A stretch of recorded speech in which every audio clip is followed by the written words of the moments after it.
do you see these technologies possibilities in Bangladesh? Let's start with the idea of agricultural technology. Agri-tech is usually considered to be more those aspects of agricultural technology that involve electronics or IT. Lots of people say smallholder farmers don't need that. They already have many other problems. They don't have the money. One of the best examples of where an agri-tech solution is being used by smaller farmers is the use of drones for input application, spraying pesticides, for applying fertilizers. How these farms could be profitable. So the main questions in our research, we try to highlight what would be the economics of appropriate size mechanization in Bangladesh. The world is changing, the technology is changing very rapidly. So we are not just substituting labor with machines. We want to create an atmosphere which is more productive, more profitable, more sustainable. That's the idea here with Agritech. This is an enormous market, but with the right kinds of product. We know that around the world, workers are leaving agriculture, young people are going to the cities, and we know we need to produce food in the future, so that means agriculture has to provide them with an adequate living, and Agritech can help that happen. Welcome viewers to the first episode of INEXTALK, co-produced by Industry Insider and Nexus 360. Our today's episode will focus on agricultural innovation, precision agriculture, and the scope of agricultural mechanization in Bangladesh. Joining with us today is one of the leading voices in global agrotech and one of the most experienced minds in global food security system, Professor James Lowenberg-DeBoer. And also joining the conversation is Dr. AKM Abdullah Al-Amin, an associate professor at Bangladesh Agricultural University. Welcome both of you to our show. Before starting the discussion, I would like to start with Professor James. To make our audience better comprehend the whole conversation, I would like you to define some concepts of agriculture. Say, for example, digital agriculture, smart farming, and precision agriculture. Could you please elaborate these concepts? Let's start with the idea of agricultural technology, which is a very broad term that includes not only mechanical devices and machines, but also genetics and seed and chemicals like pesticides and fertilizer. Agri-tech is usually considered to be more those aspects of agricultural technology that involve electronics or IT. And examples would be GPS guidance systems, sensors, variable rate application of fertilizers or pesticides. Digital agriculture or smart farming is another word that's often used, a slightly broader term that would include Internet of Things and AI and some other more far-reaching electronic aspects. Sustainable agricultural intensification really depends on using those tools to then do agriculture in a way that's both profitable but also environmentally sustainable. Could you please a bit more elaborate that concept of precision agriculture? Precision agriculture really focuses on the spatial and temporal management. So within fields, typically there's variation in soils, in microclimate, in other aspects. And so managing that variability as well as managing variability over time. So it's a question of doing the right thing, using the right input in the right amount at the right time in the right way. Instead of just trying to, put a standard rate of fertilizer over the whole field, it means putting it where it's needed. Okay, great. Now that our audience know what are the concepts, could you please tell them about why they're needed for especially smallholder farmers? How can they improve their farming with these concepts? Great question, because lots of people say, well, smallholder farmers don't need that. They already have many other problems. They don't have the money. But there's really three reasons why smallholder farmers need Agri-tech. And one of them is the growing demand for food, both from increasing population as well as higher expectations. People expect a better diet. Then there's the need to meet those higher expectations with fewer resources. So there's less land available because of urbanization and rising water levels and so on. And also fewer workers. There's fewer workers that go into agriculture. And so meeting all of those expectations with fewer resources and a smaller footprint in the environment, less pollution and less degradation of the environment. And then the third reason is maybe the most important one, is to make agriculture more profitable.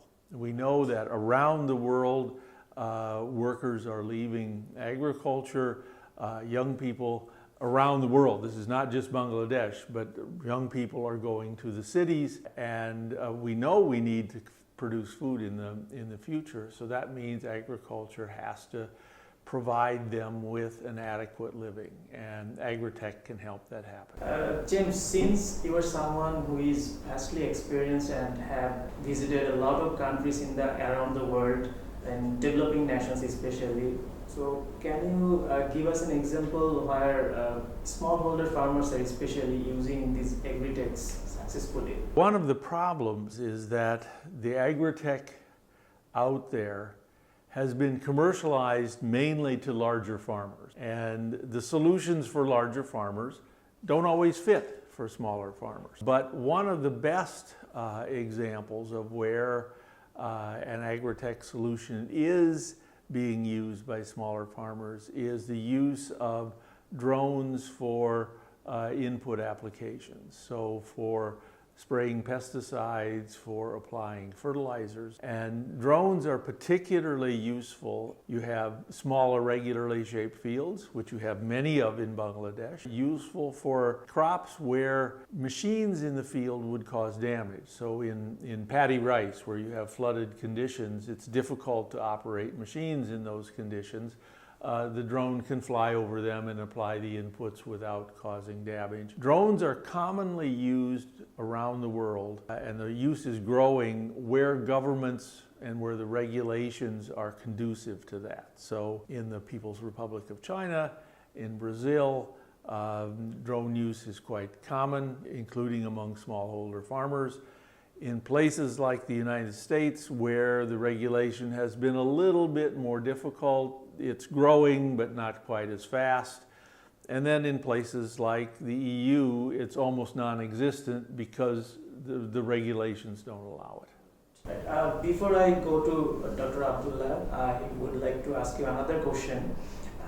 It's regarding these technologies. Say, for example, those farmers who don't have that much capital to buy a drone or, say, for example, buy a crop harvester, what can he do? And now you can say they can take them with rent from big companies, but in countries like Bangladesh, we see there are a few problems with that because companies often charge more, and that makes their overall yield not profitable. Mm-hmm. So what is the solution here? The long run solution is for companies to understand the market that's out there among smallholder farmers. So each smallholder farmer doesn't have a very big demand, but together around the world there are millions and millions of smallholder farmers. So this is an enormous market that could be very profitable with the right kinds of product. And those products can't just be a dumbed down version of what they sell in the industrialized world. They need to be specifically designed for the problems of the smallholder farmer. But that will take some time to happen. Until that happens, there are some business models that allow smallholder farmers to access some of those technologies. And depending on the local environment and regulation and policy, some of those might be cooperatives. That works in some places. Contractor-led operations. So a contractor owns the particular technology and provides it as a service. So for instance, almost everywhere in the world, including in the United States and in Europe, drone services are provided by a company and then the farmer buys the service. It costs so much a hectare to provide spray or other services. Then are also in some places associations. In Europe they call them machine rings. Just to make it clear, should the government set those prices, how much you can price for a hectare for your service? Setting prices by government is not usually a very successful approach, because if the price that's set by the government is not right, if the company can't cover their costs, well, they're just going to stop. If it's too high, then the farmer won't be able to afford it. There needs to be an equilibrium between that, and of course that's not always easy to find, but that's what the market is good at. And so it's not that the government should set the prices, but the government is essential in creating the framework. So there's the regulatory framework, and for drone spraying, for instance, that's incredibly important.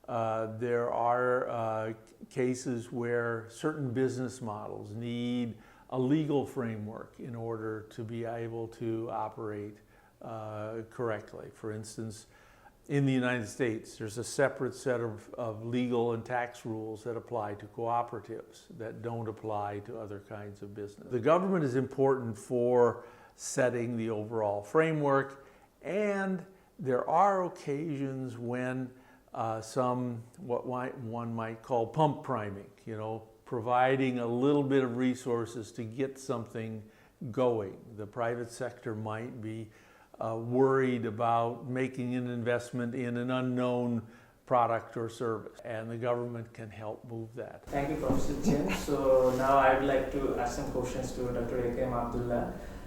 So you have heard where we have been discussing the scopes of using those Agri-techs in Bangladesh, and especially for the smallholder farmers. So I would like to ask you, how do you see these technologies possibilities in Bangladesh, and how do you see Bangladesh's journey into agricultural mechanization, and where do you see them after, say, 5 years? Yeah, that's a nice question actually. I'm James' student. I did PhD under the supervision of Professor James Lowenberg-DeBoer. Still I'm listening like a student, so the thing is that Bangladesh is doing great in terms of agricultural intensification.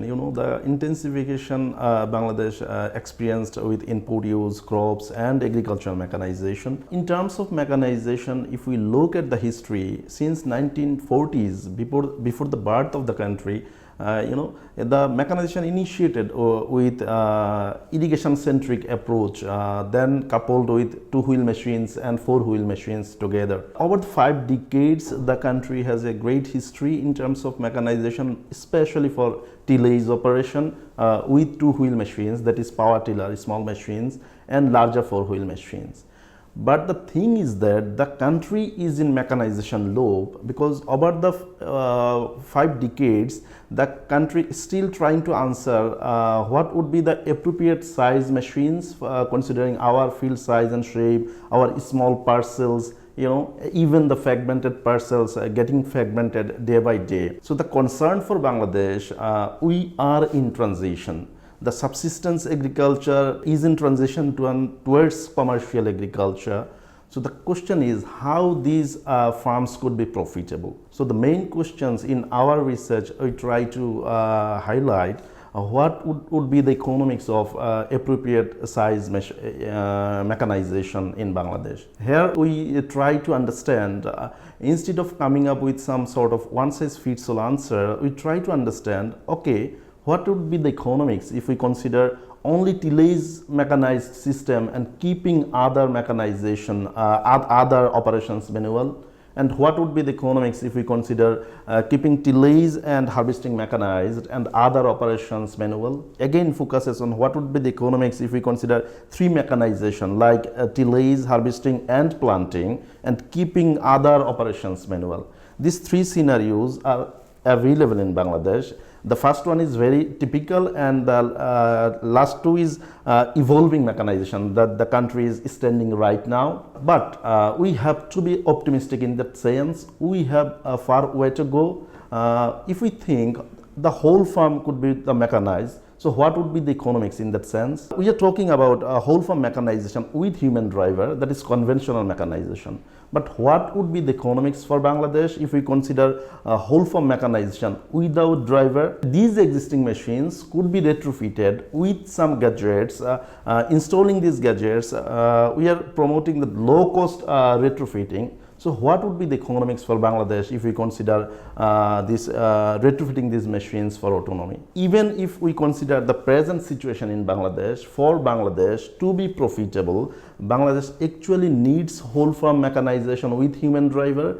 It seems more profitable. As part of next step, Bangladesh need to go for whole farm autonomous machines to be profitable. When we talk about mechanization, we have to think that it's not about on-farm operations. It's about a package.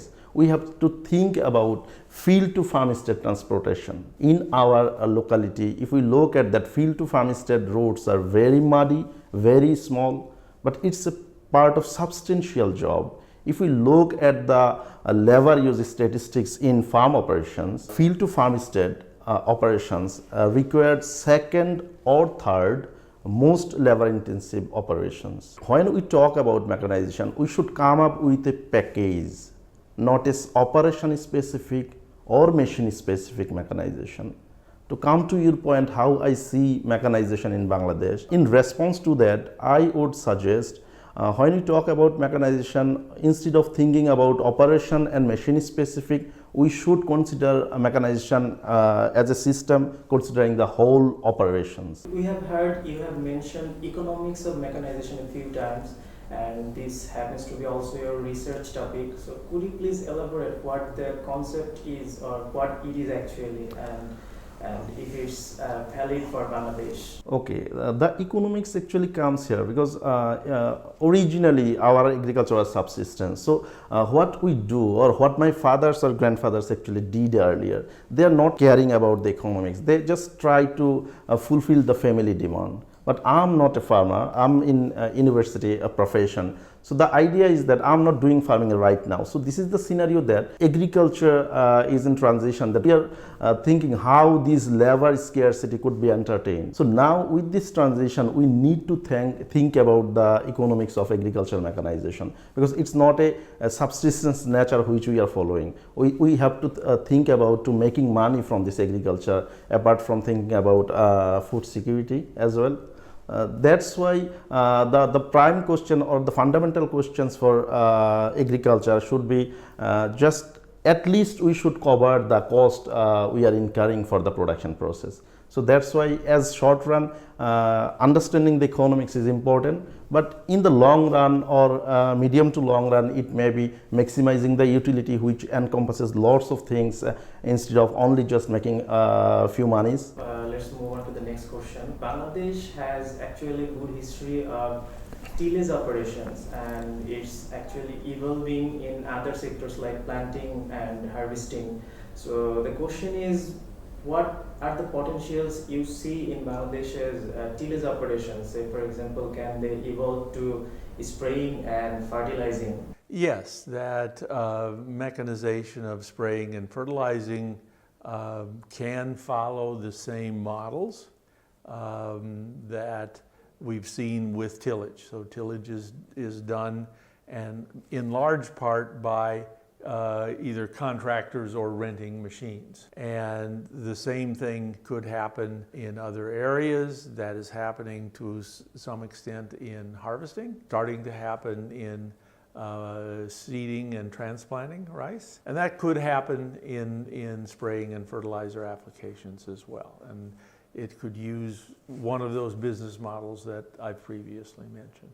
Do you think adoption of Agri-tech is slow in developing nations? And if you think so, why is that? Yes, it is clearly slow in developing nations. And it's slow, I think, primarily because the Agritech solutions that fit smallholder farmers, which are common in developing nations, have not come to the market. Companies don't realize the opportunities to sell to those millions and millions of smallholder farmers, and so The technologies are not developed for them, and they're not marketed for them. And so if they're not available, they can't adopt. They're not going to make them themselves. And so there's a need for entrepreneurship to move those scientific ideas, because the same basic science applies, but to move those scientific ideas into technologies that fit smallholder farmers and then market them in a way that they can afford them. Entrepreneurs can find a major opportunity in serving smallholder farmers. And I have the experience in Africa of helping to develop the market for some grain storage technologies that we started in 2007, and now those technologies are marketed in 30 countries and manufactured in 8 of those countries. But it's because the technologies answered a need to farmers. Regarding this question, once again, I would like to ask another question, that what kind of entrepreneurial opportunities do you see in Bangladesh, or say, for example, in developing nations as generally? Well, because I'm an agricultural economist, I see the opportunities in agricultural entrepreneurship. And there's the entrepreneurship in Agri-tech that I just mentioned, but there's other possibilities of entrepreneurship in producing new or better products, and those may be horticultural products, fruits and vegetables. They might be herbs. They might be other sorts of things, and the new technology can help make those profitable. And then there's a set of entrepreneurship opportunities in the processing and marketing of those products, bringing them both to a national market and eventually to an international market. So let me come back to you, Dr. Abdullah. As you have seen, Professor James was talking about agricultural mechanization. So I would like to ask you a question about the subsidy part. I mean, how does subsidy in agricultural mechanization work, especially in Bangladesh? Okay, before going to the subsidy, let's link with Professor James' response to agricultural machinery market actually. Let's have a look at the Bangladesh agricultural machinery market, what is going on. If we look at the Bangladesh agricultural machinery market, we found that it's a farmer-led model. You know, farmers own the machine, cultivating his own land, then providing custom hiring services to his neighbors. So the concern for Bangladesh in the coming days, who will buy machine? The issue is that it's not that one market is working very promptly. It's like that. It's like a sandwich type issues. See, in Bangladesh right now we will find agent-based system which is working. For instance, a company owns the machine, the machinery importers, they own the machine. I'm an agent, I rent the machines from that company, I do the business. This company fixed a charge for me per hectare. So I charge to the farmers, then I pay them. So within that system, I make some money as well. So this is the agent-based system working here. Expert nowadays are suggesting single shed custom hiring services. So when we think about this issue, we actually need to think about to create some evidence that which system or which ecosystem is better working in our context. When we give subsidy, we was focused on mainly machine specific, operation specific subsidy. So Bangladesh maybe think about how to best devise the subsidy policy. Subsidy is crucial in a country like that. It's a push actually, it's a push to farmers, okay, just helping the farmers, but it should not be the sustainable approach that with subsidy you cannot keep it for the long time. Even the economy is thriving. When we are thriving, there would be some issues that how long we could continue these subsidy issues. In that case, Bangladesh need to think about how to best devise the subsidy. Maybe this subsidy could help directly to the farmer-led business type model. Maybe we could think about how to better create an ecosystems of entrepreneurship in that case, encouraging youth in that business. The subsidy could think these issues. Thinking about this subsidy to the agent-based model system which is going on. So when we devise subsidy, we need to think about the systems. James mentioned about machinery and cooperatives and others. I try to see this in a way that one country's success may not be the success story for other countries. Things are not always one size fits all, you know. The behavior, culture do matters. Based on my field visit experience, in our context, farmers less likely feel interested to form a cooperatives or association due to conflicts issues. What they prefer, it's really interesting. There was heterogeneity. We found single proprietorship interest. We found a small proprietorship interest. 2 or 3 people come together and they want to buy a machine. We found association-based system where a few people like a cooperatives want to come together and buy a machines. But the extent was higher for a small partnership type modeling. In that way, they try to make this equipment market. Then I asked them a repeated question: why you think 1 or 2 person? Why not coming up with lots of group together, separate the burden or distribute the burden with groups? But the issue came to it's all about social implications, social issues. So when, just to repeat the same thing, when you talk about mechanization, it's not only about machines. We have to understand the whole ecosystem here. So it's social implications of mechanization, its economic implications of mechanization, its environmental implications of mechanization. We have to think about engineering, mechatronics, economics, all other issues. Right now we are thinking about mechanization, but we are not concerned about the environmental footprints of this issue. Maybe people will argue with me, it's too early. But my question is to the audience is that how long you will work, then you will turn back. When you start, you should think ahead as well. Like if you think about a giant machine, large tractor, the pressure it will create to the soil, and the small tractor, the pressure it creates to the soil. So you have to think this way. Already with paddled rice cultivation, we extracted the life of our soil. So we have to think about these issues. The living organisms, the ecosystem already deteriorated over time. Again, we are thinking about machines. So when it comes to machine, the pressure I'm creating here, I'm a bulky man, the pressure I'm creating here, a thin man will not create the same pressure to this surface.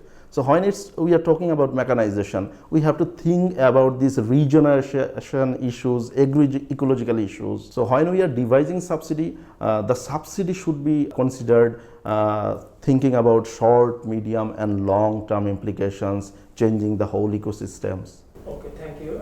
Before I go back to Professor James, I would like to ask you to shortly talk about labor-saving technology. Okay, what we are thinking here for labor-saving Agri-tech, it's how to, we need labor, but we need skilled labor here. Maybe the number of labor will be reduced, but he will perform lots of things together. Let's take an example. If we talk about swarm robots, what happens here? We still need a operator for supervision, but he or she could play multiple robots or supervise multiple robots together. When we talk about drone, it's not like that for running each drone, we need one person for each drone. One person may operate several drones together. The world is changing, the technology is changing very rapidly. So when we talk about our cultures, our farming systems, we always have to keep eyes to the changing world and try to adjust ourselves with the changing ecosystems. So we are not just substituting labor with machines. We want to create an atmosphere which is more productive, more profitable, more sustainable. So that's the idea here with Agritech. Professor James, I would like to request you to describe some AI tools or smart farming tools that you would like to suggest Bangladeshi farmers to adopt, say for example from this year, immediately. So a few AI tools or smart farming tools you would like to suggest. The ones that are closest to being usable in smallholder farms are the plant health and soil nutrient management app that can help farmers identify what a new plant disease is, or what a new insect infestation is, or what a nutrient deficiency is. Some of those have been incorporated into smartphone apps. They can be widely used. In the future, and technology that's already in use in North America and Europe is technology that uses optical sensors and machine vision to identify weeds, so that instead of spraying a herbicide over everything, it puts a few drops of the right herbicide on a specific weed that it knows is susceptible to that herbicide. So the environmental aspects and damage is reduced. And then probably even longer term is the incorporation of AI into farm management software in terms of optimizing cropping plans, in terms of choice of varieties and agronomic practices, and in terms of the marketing and input purchasing side. All of those things are coming, but are not quite on the market yet anywhere in the world. So that brings us to the end, but before ending this, I would like to have some ending remarks from both of you. This question is for both of you. Please tell something to if you would like to say something to our policymakers about bringing some farming conducive, or say for example smart farming conducive policies in Bangladesh. My main message to Bangladesh policymakers and to businesses is that there's a huge opportunity in terms of bringing Agritech to smallholders in Bangladesh. Farmers need technology that fits their problems, and they need business models that fit their budgets and their spending capacity. Thank you.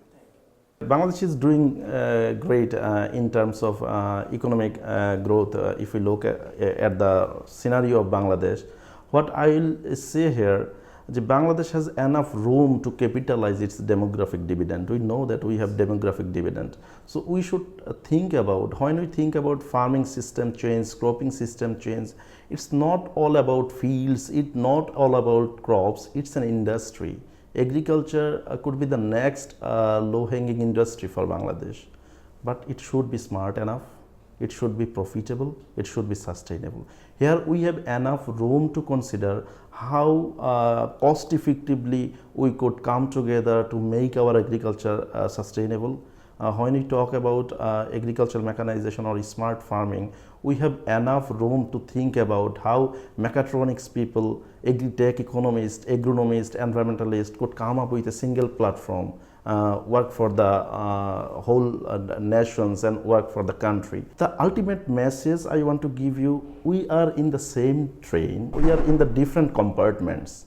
What we have to do, we all have to come to the same compartments to make this agriculture as an industry, keeping link with the fourth industrial revolution. In agriculture, we always say agriculture 4.0. So if we try to be more optimistic, we have enough to gain. Great. So that brings us to the end of the discussion. I want to thank Professor James and Dr. Abdullah for their amazing perspectives and insights, and the work they have been doing to advance this industry and sustainable farming. If you found today's discussion valuable, then consider subscribing, sharing, or leaving a comment. Until next time, stay curious and stay connected.